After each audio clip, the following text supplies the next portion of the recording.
So here we have this VEVOR 90-degree ratcheting tube bender kit. Now, full disclosure, this was sent to me for free, but the opinions in this video are my own. Alright, so this kit comes with a nice plastic case that fits everything inside. The kit includes this deburring tool, works great for the inside of pipes.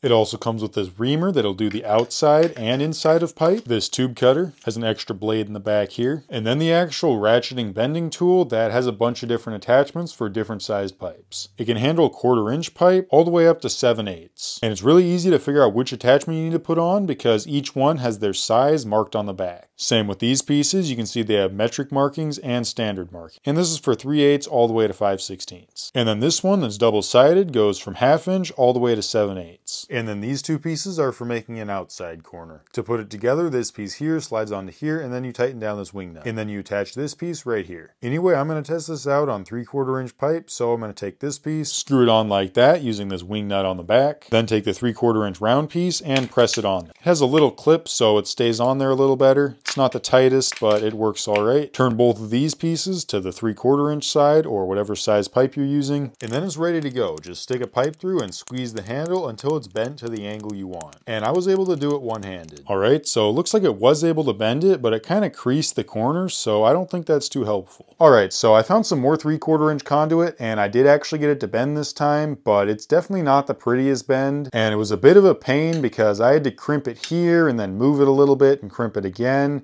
and then do that a few times until I got a full 90. I did find this scrap piece of 5/8 copper though, and I'm going to try and bend that now.